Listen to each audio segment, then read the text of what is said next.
이 과목 스프레드시트 일반 바로 시작하겠습니다. 다음에 매크로 기록 대화 상자에 대한 설명으로 틀린 것은 1번, 설명은 작성하지 않아도 매크로를 기록할 수 있다. 맞습니다. 매크로를 기록할 때 설명을 입력하는 것은 선택사항이기 때문에 설명을 입력하지 않아도 매크로를 기록하는 데에는 문제가 없습니다. 매크로 기록은 작업을 자동화하기 위해서 수행되므로 설명은 주로 매크로의 용도나 기능을 설명하는 데 사용됩니다. 2번, 매크로 이름에 공백이 포함되면 매크로를 기록할 수 없다. 이것도 맞습니다. 매크로 이름에는 공백을 포함할 수 없습니다. 매크로 이름에 공백이 포함되면 오류가 발생하기 때문에 공백 없이 작성해야 합니다. 3번, Ctrl P 또는 Shift P를 눌러 매크로를 실행할 수 있다. Ctrl P는 보통 인쇄 기능과 연결되어 있습니다. 굳이 Ctrl P로 바로가기 키를 지정해서 매크로 키가 우선되게는 할 수는 있지만 그럼 기존의 인쇄 기능 단축키로 사용할 수가 없기 때문에 엑셀 바로가기 키와 중복되게 키를 지정하는 것을 권장하지는 않습니다. 어쨌든 보기에 나오는 단축키를 누른다고 해서 매크로가 실행되는 것은 아니기 때문에 3번 보기의 설명이 틀린 것입니다. 다른 통합 문서에서도 이 매크로를 실행할 수 있다. 이것도 맞습니다. 만약 매크로가 개인용 매크로 통합 문서에 저장되어 있다면 다른 엑셀 문서에서도 매크로를 실행할 수 있습니다. 이 통합 문서에 저장된 매크로는 엑셀을 열 때마다 자동으로 불러와서 사용할 수 있습니다. 22번, 많은 데이터 계열의 집합된 값을 나타낼 때 사용되며 각 계열이 중심에서 뻗어나오는 값축을 가지는 차트는 무엇인가? 도넛형 차트는 원형 차트에서 가운데 부분을 비워둔 형태입니다. 주로 비율이나 백분율을 나타낼 때 사용되며 각 계열이 중심에서 뻗어나오는 형태는 아닙니다. 2번 거품형 차트는 데이터의 세 가지 변수를 나타내는 데 사용됩니다. X축, Y축, 그리고 각 데이터 포인트의 크기를 나타내는 버블, 그러니까 거품을 사용합니다. 중심에서 뻗어나오는 값축을 가진 차트는 아니므로 이 역시 정답이 아닙니다. 3번, 방사형 차트는 각 계열이 중심에서 뻗어나오는 형태로 값을 나타냅니다. 주로 여러 항목에 대한 값을 비교할 때 사용되고 중심에서 여러 축을 따라서 데이터를 표시합니다. 각 축은 다른 항목이나 계열을 나타내며 이 차트는 값을 시각적으로, 직관적으로 비교하는 데 유용합니다. 따라서 정답은 3번 방사형 차트입니다. 마지막 분산형 차트는 데이터 포인트들이 어떻게 분포하는지를 보여주는 차트입니다. X축과 Y축을 사용해서 두 변수 간의 관계를 나타내지만 방사형 차트처럼 중심에서 뻗어나오는 구조는 아닙니다. 23번, 다음 중 함수식에 대한 결과로 틀린 것은 1번, 모드 함수는 나누기에서 나머지를 구하는 함수입니다. 9를 2로 나누면 몫은 4가 되고 나머지는 1이 됩니다. 따라서 결과는 1이 맞습니다. 2번, 컬럼 함수는 주어진 셀의 열 번호를 반환합니다. C5셀은 엑셀에서 세 번째 열에 위치하므로 컬럼 C5는 3을 반환하는 것이 맞습니다. 3번, 트렁크 함수는 숫자의 소수 부분을 잘라내고 정수 부분만 반환합니다. 트렁크 8.73은 소수 부분인 0.73을 버리고 8을 반환합니다. 마지막에 파워 함수는 첫 번째 인수를 두 번째 인수만큼 거듭 제곱한 값을 반환합니다. 이거는 5를 3번 곱한 결과로 125가 되어야 하는데 15라고 되어 있기 때문에 4번이 틀린 결과입니다. 24번, 다음 중 틀 고정 및 창 나누기에 대한 설명으로 틀린 것은 1번, 첫 행을 고정하려면 셀 포인터의 위치에 상관없이 틀 고정에서 첫 행 고정을 선택한다. 맞습니다. 첫 행 고정은 셀 포인터의 위치와 상관없이 첫 번째 행을 고정할 수 있습니다. 이 기능을 사용하면 스크롤을 내려도 첫 번째 행은 계속 보이게 됩니다. 2번, 창 나누기 구분선을 제거하려면 보기, 창 숨기기를 선택한다. 이건 틀렸습니다. 창 나누기 구분선을 제거하려면 보기 탭에서 창 나누기를 클릭해서 구분선을 없애야 합니다. 3번 창 나누기는 셀 포인터의 위치에 따라 수직, 수평, 수직, 수평 분할이 가능하다. 이것도 맞습니다. 창을 나누는 방식은 셀 포인터가 위치한 곳에 따라서 달라집니다. 4번 화면에 나타나는 창 나누기 형태는 인쇄 시 적용되지 않는다. 맞습니다. 화면에서 창 나누기는 화면 보기와 관련된 설정일 뿐이고 인쇄 시에는 적용되지 않습니다. 인쇄 시에는 별도로 설정한 페이지 레이아웃에 따라서 출력됩니다. 따라서 틀린 것은 2번입니다. 다음 중 부분합에 대한 설명으로 틀린 것은 1번 그룹화할 항목으로 선택된 필드는 자동으로 오름차순 정렬하여 부분합이 계산된다. 이 설명은 틀렸습니다. 엑셀이 자동으로 정렬해주는 것은 아닙니다.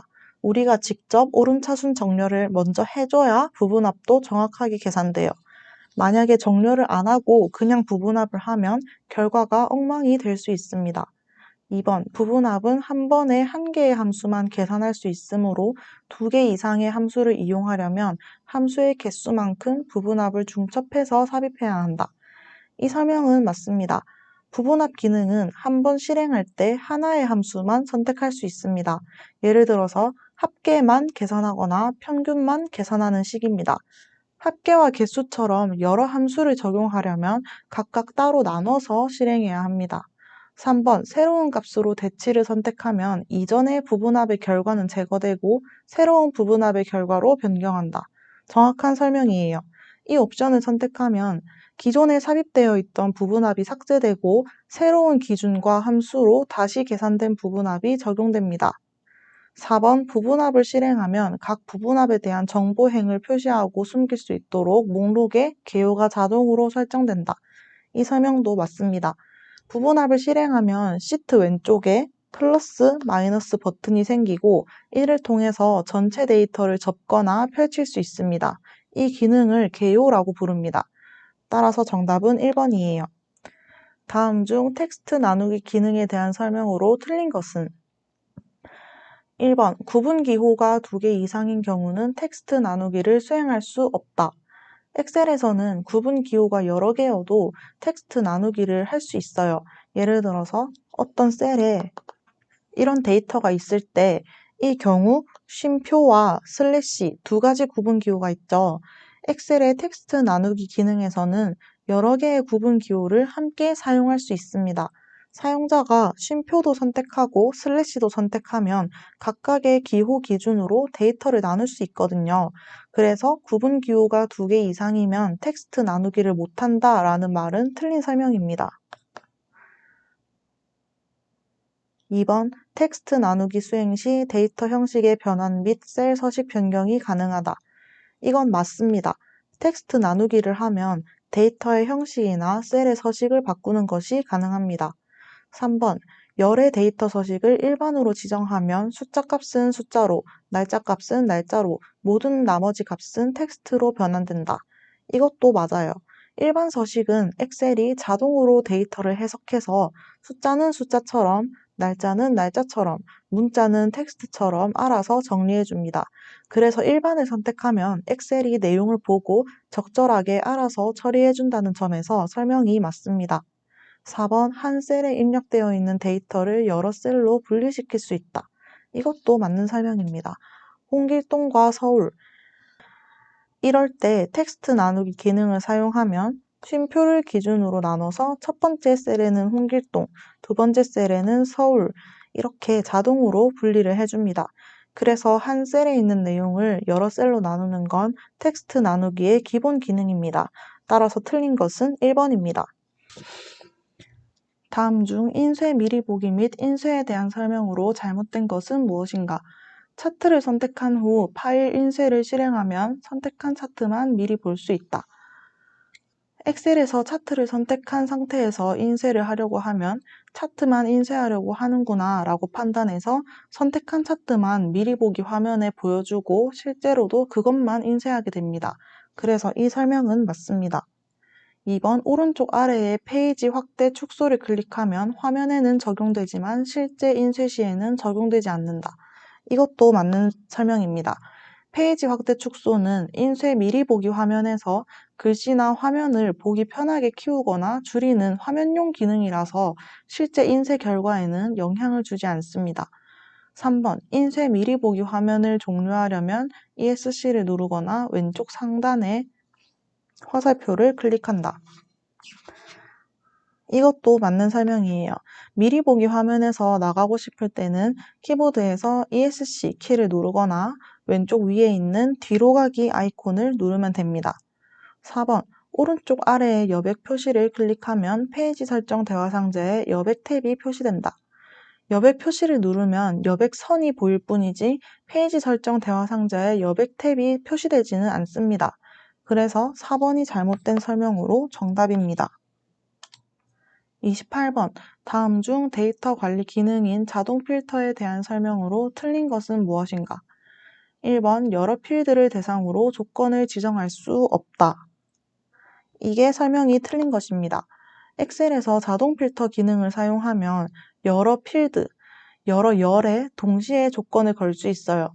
예를 들어서 성별이 남자이고 점수가 90점 이상인 사람만 보고 싶을 때 성별열에 남자, 점수열에 90 이상 조건을 각각 줄 수 있어요.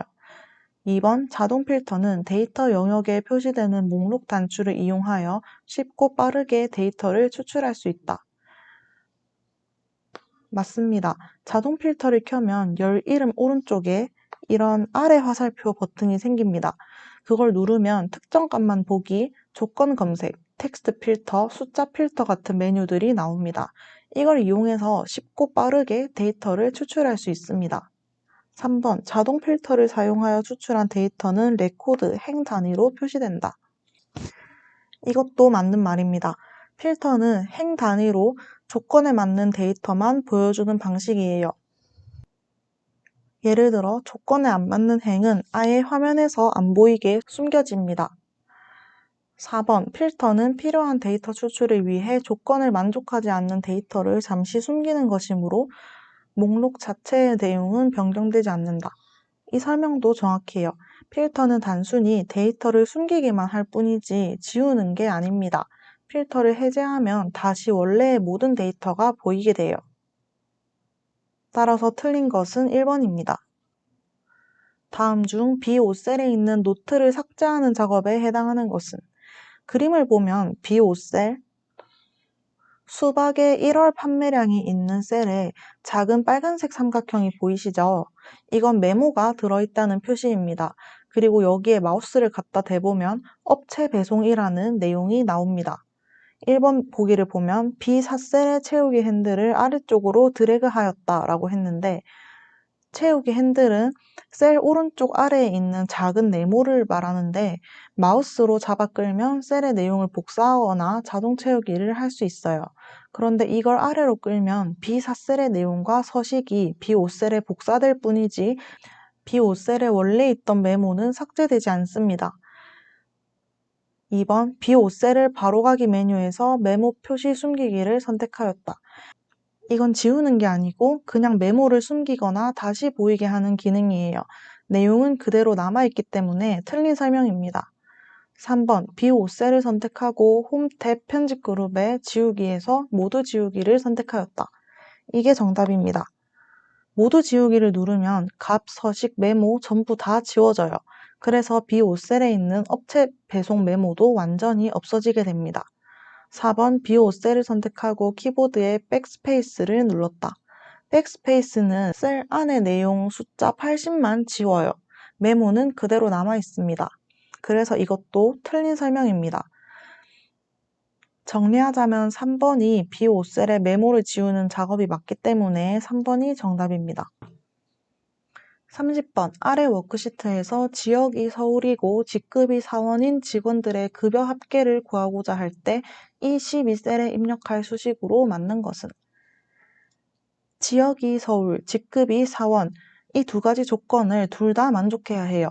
표에서 해당하는 행을 찾아보면 1번 행에 서울과 사원 3번 행에 서울과 사원 6번 행에 서울과 사원이 있습니다. 이렇게 3명의 급여를 더하면 790만 원이 됩니다.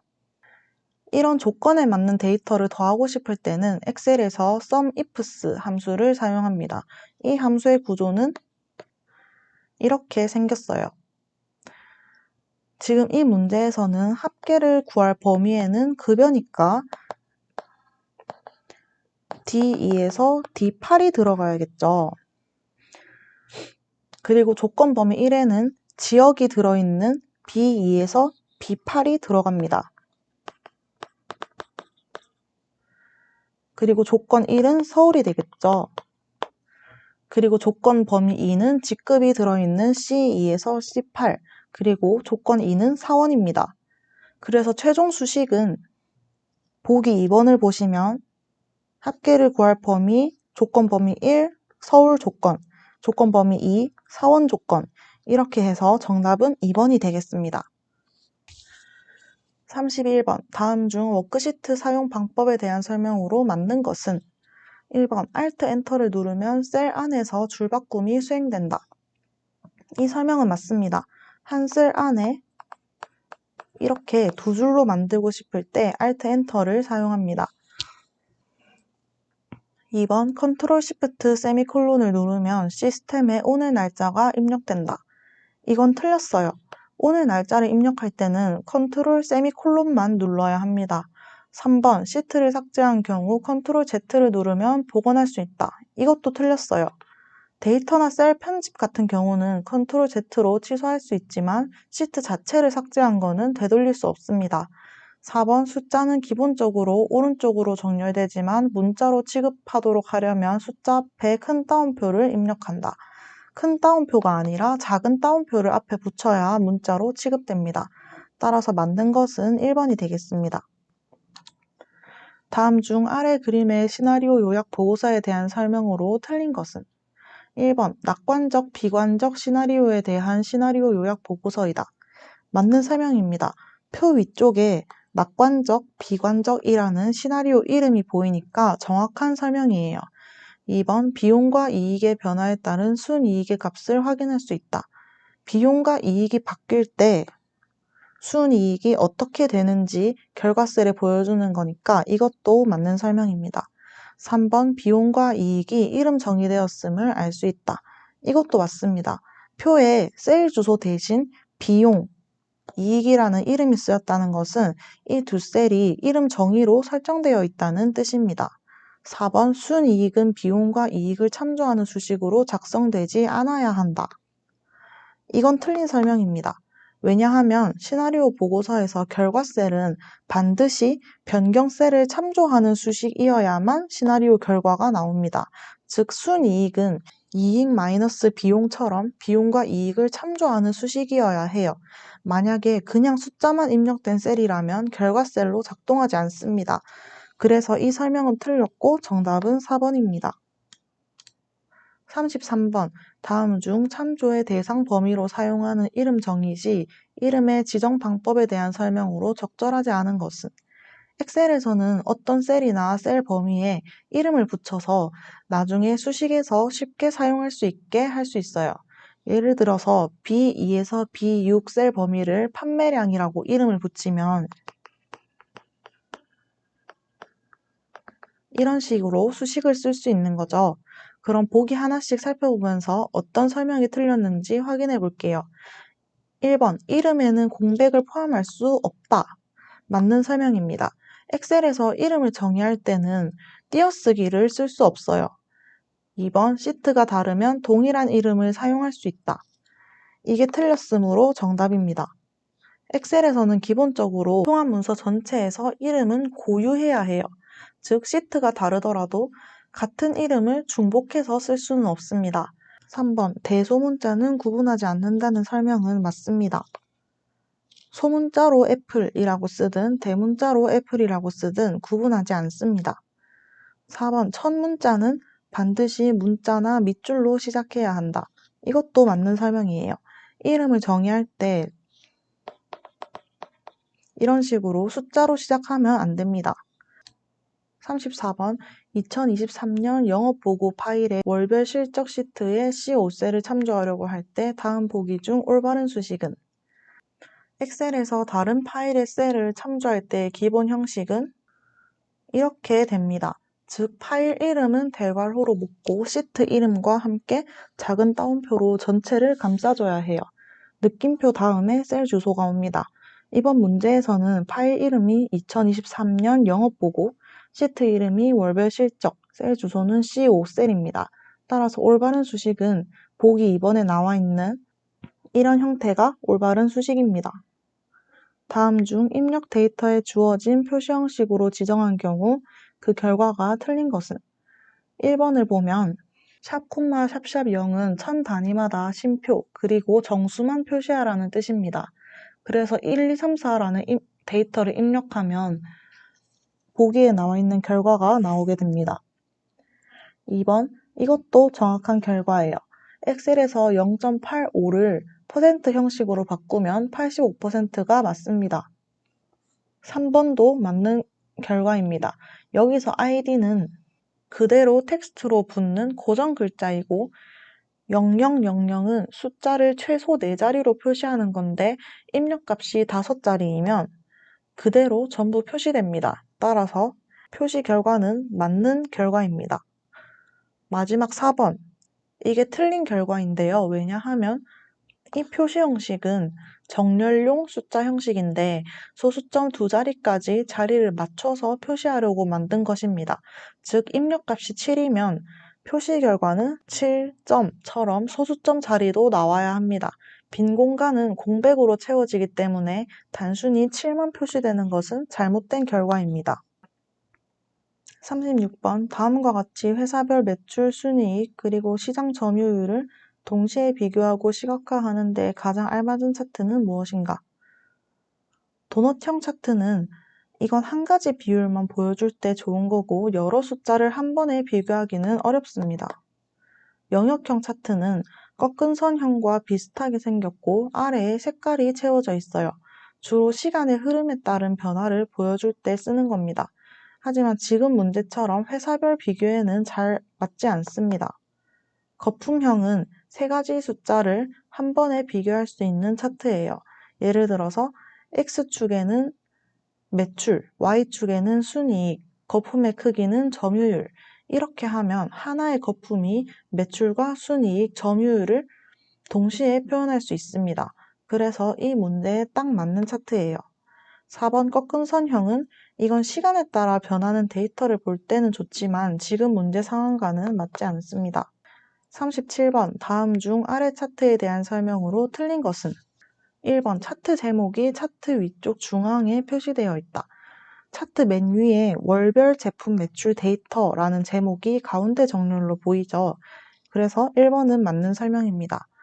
2번 세로값축 제목이 가로 방향으로 표시되어 있다. 차트를 보면 애초에 세로축 제목이 없습니다. 그래서 2번이 틀린 설명이에요. 3번 차트 아래쪽에 범례 표지가 없는 데이터 테이블이 표시되어 있다. 차트 아래를 보면 1월, 2월, 3월의 매출 숫자들이 표처럼 정리되어 있죠. 이건 데이터 테이블이라고 합니다.